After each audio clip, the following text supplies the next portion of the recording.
Albert Einstein Video Project by Hannah Slayton, Savannah Welch, and Noah Dilk.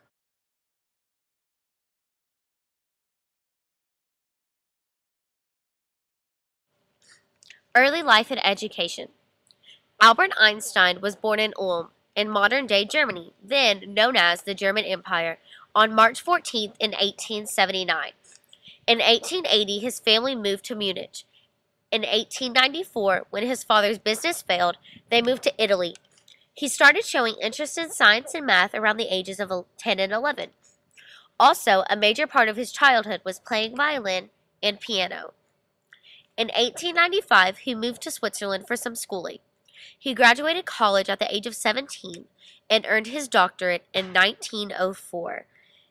He renounced his citizenship to the Kingdom of Württemberg to avoid military service.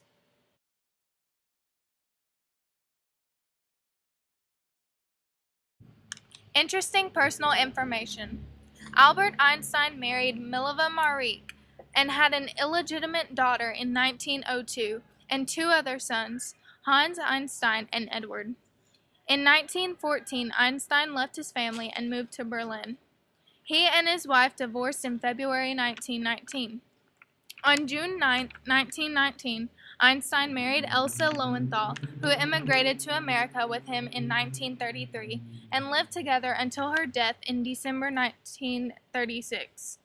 Einstein, once living in America, helped on the Manhattan Project to develop the atomic bomb. He became an American citizen in 1940.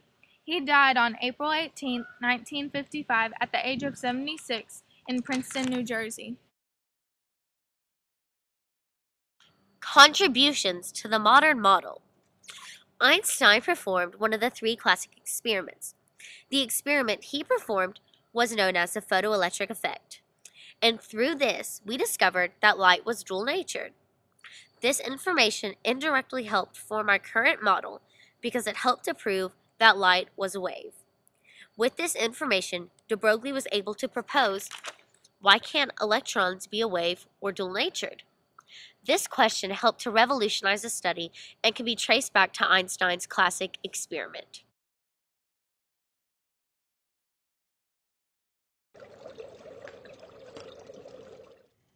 We're in the demo lab with Lonnie, where he set up a photoelectric effect experiment. He has white light impingent on a metal, and the energy of the photoelectrons emitted are shown on the meter at right. If he puts a red filter in the path, now only red photons can strike the metal, and you can see they do not have sufficient energy to eject photoelectrons. If we go to higher energy photons, say go to yellow light, that's shorter wavelength and higher energy photons, they may be able to eject photoelectrons. And indeed, photoelectrons are emitted, but with a relatively small energy.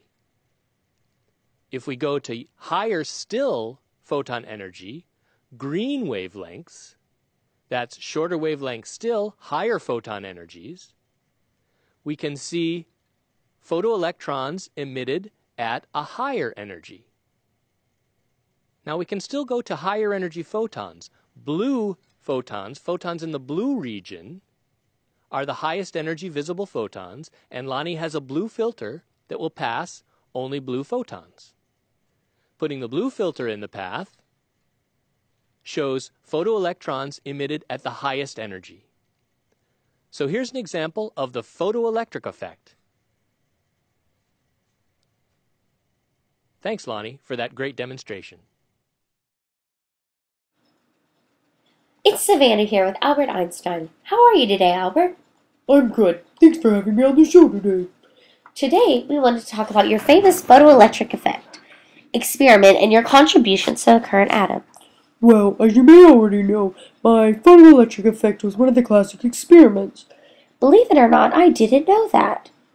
Well, it proved that light was dual-natured. When this was discovered, it caused de Broglie to ask, why can't electrons be dual-natured? How interesting.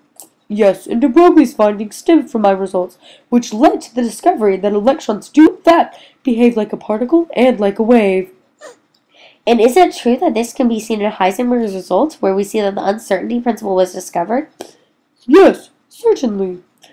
And this states that you cannot know the location and velocity of an electron at the same time, correct? Yes, ma'am. Heisenberg's results directly influence the current model of the atom by showing that instead of trying to place the electrons, you get a general area where they might be. And that model is known as the quantum model. Precisely. This improved the previous understanding of the model because it now allowed us to properly represent the electrons with orbital or general areas where the electrons might be found. And now that we can properly place the electrons, we can fully understand where the protons can be found and where the electrons are generally located.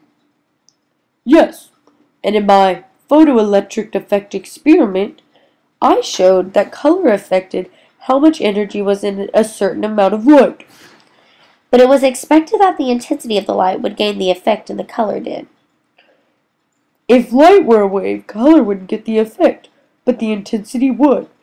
However, light is a wave, and my experiment helped prove that light was dual-natured, which led to the evolution of the atomic model into the quantum model.